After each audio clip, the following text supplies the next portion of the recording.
Bem, vamos começar o programa de hoje com o Daniel Sobrinho sobre os conselhos regionais na área de engenharia.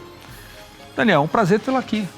Prazer, irmão Mauro, estar novamente com você aqui. Parabéns por ter sido eleito para o Conselho Federal de Engenharia e Agronomia, já que a arquitetura saiu do CREA, tem o seu conselho próprio. Isso mesmo.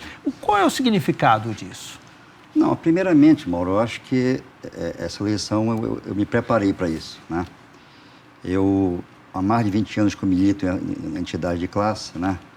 Eu fiz 3 anos presidente do Clube de Engenharia, fui conselheiro do CREA por diversos mandatos, inclusive eu ocupei a diretoria do CREA aqui no estado. Hoje eu faço parte da diretoria do Sinduscom, Pará também. Então, eu já tenho uma experiência. Uma vida, né, associativa. Com certeza. Marcante. Né? O mote da nossa campanha foi a experiência a serviço da engenharia do Pará e nacional. Né? Então, lá no Conselho Federal, a gente, apesar de ter sido eleito pelo Pará, a gente vai compor um colegiado de 18 conselheiros. Né? Diferente de outras entidades, como a OAB, por exemplo, que tem 3 conselheiros por estado. O Conselho Federal de Engenharia e Agronomia são apenas 18 conselheiros no Brasil todo. Né? Desses 18, 2 são indicados por entidades nacionais de educação. Então, os outros 16 conselheiros são eleitos, né? A cada 6 anos renovam 6. Só que, como são 16 vagas e são 27 estados, né, do Distrito Federal, as vagas vão oscilando entre os estados e entre as modalidades da engenharia, que é o grupo de engenharia elétrica, grupo de engenharia civil, grupo de engenharia industrial, grupo de agronomia, né?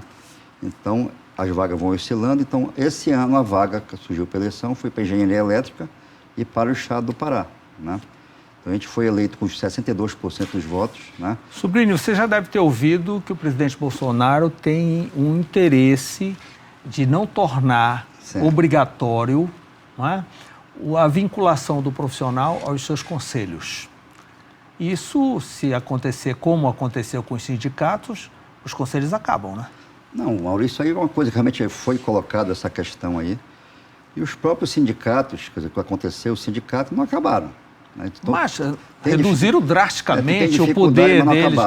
A questão dos conselhos é diferente. O objetivo do conselho todos é fiscalizar o exercício profissional. Tá? Então, vou dar um exemplo de se não fiscalizar. Eu vou dar um exemplo. Não sei se você chegou a saber, há umas 2 semanas atrás, estavam anunciando no Mercado Livre, né, a venda de ARTs, que é a nossa anotação de responsabilidade técnica. É como se fosse um contrato que o profissional faz com o cliente. Né?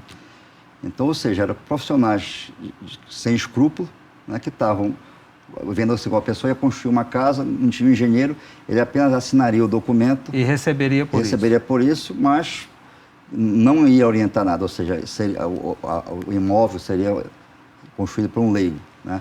De bate pronto, né, o Conselho Federal, através do CREA São Paulo, se foi em São Paulo, perdeu uma fiscalização, esteve lá e na mesma hora isso foi retirado. Né? Então, o papel que é fiscalizatório, né? O papel do CONFER, e lógico, os CREAs e a mútua, que faz o sistema que chama CONFER, CREA Mútuo, né? Justamente é fiscalizar, normatizar e fiscalizar o exercício profissional. Né? Então, um exemplo, tem as equipes de fiscalização que verificam se as obras estão sendo tocadas por profissionais de engenharia.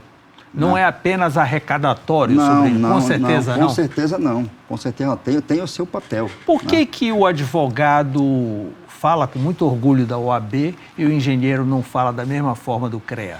Olha, o engenheiro que não presta ou o advogado que é muito empolgado? Não, eu acho que nem um caso nem outro. Eu acho que eu posso dizer, tenho orgulho da minha profissão. Né? Eu acho que eu penso o seguinte, que quem faz a diferença é o profissional. Na hora que a pessoa vai contratar uma pessoa, ele... Sim, não é só orgulho da profissão, mas a entidade de classe, a OAB tem uma representatividade muito maior junto à comunidade do que os próprios conselhos regionais de engenharia. Você sabe disso. Por quê? Eu acho que pelo fato de a OAB ser uma entidade que tem mais questão política envolvida, eu acho, né, se posicionam mais. Eu acho que é uma falha do nosso sistema isso, né? Eu acho que tem coisa que melhorar. Por exemplo, agora recentemente caiu um prédio em Fortaleza. A televisão vai entrevistar o presidente do CREA do Ceará. uma entrevista inócua, porque ele não diz nada. Vamos ver quem é o culpado e coisa e tal, parará, e depois não se sabe de nada. O que acontece? Não, nesse caso, a primeira coisa quando acontece um acidente, qualquer coisa, é verificar quem é o responsável técnico. É aquela RT que eu lhe falei, né? Verificar primeiro se tem um responsável técnico. Tem muitos casos que não tem. Esse caso, quando acontece uma situação dessa, primeiro vai a nível de CREA regional, no caso o CREA Ceará, vai julgar com certeza esse profissional, se tiver realmente profissional, ele vai ser julgado pelo Conselho de Ética do próprio Ceará. E o CONFEA, no caso, ele vai no carro do recursal, por exemplo. Se por um acaso, por exemplo, numa possível condenação...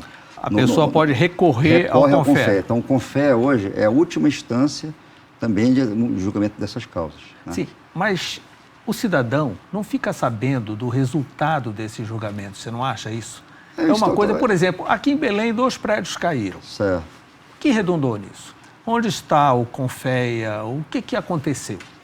Não, isso aí realmente foi julgado e teve profissionais que foram condenados, entendeu? Realmente concordo com você, essa questão acaba caindo no esquecimento, as pessoas não vêm a cobrar. Eu acho que a sociedade tem que cobrar isso, né? Um dos objetivos do CONFEA é justamente zelar pela sociedade, né? Então, acho que um dos objetivos meus, já que eu estou entrando agora, né, o objetivo é que essas coisas sejam mais transparentes. Agora, também tem a questão, por exemplo, se você for entrar no site do CONFEA hoje, tem lá a transparência. A gente concorda com vocês que devia divulgado mais. Mas qualquer informação que a pessoa queira, a pessoa vai no site do próprio CREA do Pará e do CONFEA, todas as resoluções estão lá, todas as decisões estão lá, tudo está, até por questão que... Se alguém for contratar um engenheiro e queira saber se ele está devidamente habilitado, ele pode recorrer ao site do CREA? Pode, isso está pode. Lá. Você coloca lá, o profissional tem a informação toda lá, entendeu? Ou seja, volto a dizer para você, podemos divulgar mais, né? Mas até o CREA é uma entidade que ela é fiscalizada pela Controladoria Geral da União, essas coisas todas, entendeu? Então, não só por querer mostrar, mas por ser fiscalizada, ela tem a obrigação de colocar Outra coisa, lá. Eu vejo uma capilaridade da OAB. Então, você vai pelo interior, você vê a OAB atuante, estabelecida, e não se vê a mesma coisa com relação ao CREA. Por quê? Não, eu acho que a OAB, eu vejo assim, a OAB é um caso mais recente, né? A OAB já começou de uma maneira mais moderna, né? Inclusive, existe a questão de que a gente chama de sombreamento de atividades, né? Inclusive, se está na justiça, tem questões judiciais, aí uma briga judicial, mas com os colegas de engenheiros civis, né? Ou seja, eles estão querendo colocar alguma coisa a mais. Por exemplo, antes, quando era só no CREA, o arquiteto podia, por exemplo, ser responsável por uma obra até X pavimento, sei lá, né? Isso foi ampliado quando foi criado o CAL. Então, eu vejo essa capacidade que você está falando. O CREA hoje, no caso falando do CREA Pará, o CREA tem, além da sede, tem mais 11 inspetorias no estado. O CREA tem inspetoria até em Conceição do Araguaia, por exemplo, um local mais distante, né? Justamente para... Eu acho que a questão que você colocou do arquiteto, como é uma entidade mais nova, né? Eles estão tendo que divulgar mais até para se estabelecer. Eu não sei te dizer quantas inspetorias eles têm. Não, eu estou falando em nível de OAB. Eu nem entrei ainda no arquiteto, né? Mas eu vejo que o CAL já entrou... Foi o CAL, no caso, você falou, o CAL. Criando um movimento grande que se mostra presente, né? Certo, não tenho dúvida. Eu acho que o que eu CREA também, eu acho que, volto a dizer, tem o que melhorar, né? Eu acho que para isso que existe é importante essa renovação. Por exemplo, a cada ano, 6 conselheiros novos entram, né? Ou seja, eu vou conviver 3 anos lá no CONFEA, sempre com colegas diferentes, 6 saindo, 6 entrando, né? Eu acho que essa diversidade de pessoas, de novas ideias, por exemplo, isso eu acho que faz cada pessoa nova que chega com novas ideias. O CONFEA, de alguma forma, interfere no ensino da engenharia? Sim, o CONFEA ele é composto de 5 comissões permanentes. Uma delas é a Comissão de Educação, que justamente conversa diretamente com as universidades. Ela homologa depois, né? Quando a feita com o MEC homologa uma nova universidade, passa também pelo CONFEA, para também que ela seja homologada, né? além da educação também, existe uma comissão de controle do sistema. O CONFEA também fiscaliza as atividades do CREA, né? Não só atividades de fiscalização, como questão econômico-financeira também, né? Tem a famosa comissão de ética, que não podia deixar de ter, né? E tem uma comissão... Fiscaliza a arrecadação, a situação financeira. Eu soube que alguns CREAs estavam quase falidos. Existem alguns CREAs, principalmente os menores, né, mais da região norte, tá? Que às vezes... Que não é o nosso caso. Não. No nosso caso, o CREA Pará se sustenta. Não vou dizer que é rico, porque faz tempo que eu não estou afastado da gestão do CREA, né? Mas eu digo, ele se sustenta, né? Ele se sustenta através das anuidades que a pessoa paga e das RTs. Das taxas, né? As taxas. Cada obra tem que pagar uma taxa. Isso, uma taxa. Justamente essa taxa que é a Essa taxa RT. É única ou é proporcional ao tamanho da obra? Ela é proporcional ao valor da obra.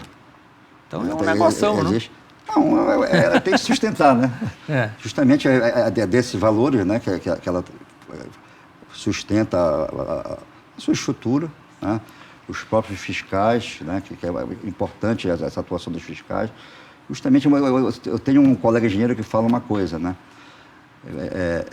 Quando a pessoa se sente mal, a pessoa nunca vai procurar um enfermeiro, né? Vai logo no médico, né? Isso. Infelizmente, na nossa categoria, né, a pessoa acha que contratar um engenheiro é uma coisa absurda, que é caro, e vai, às vezes, no leigo, né? Então, só que ele está esquecendo que, na hora que ele vai contratar um leigo, ele não tem justamente essa RT, né, que respalda ele. Na hora que a pessoa faz uma RT, ele tem aquele contrato onde tem Esse contrato é registrado no CREA? Registrado no CREA. É feito o registro, é assinado pelas ambas as partes, ou seja, aquilo além do contrato de serviço, aqui é um documento oficial, justamente para isso que você colocou. No caso de um acidente ou de alguma imperícia, tá? O CREA se torna corresponsável. O CREA, eu digo assim, o profissional corresponsável e o CREA passa por esse julgamento que você falou no começo, né? Justamente por isso que quando você falou do CREA Ceará, qualquer acidente que tenha, a primeira coisa que a pessoa vai verificar é se tem um responsável técnico. Foi aquele caso que teve no Rio de Janeiro, que você viu aquele problema lá. Aí não tinha nenhum tinha nenhum registro. Não tinha registro nenhum. E nem fiscal passou por lá, né?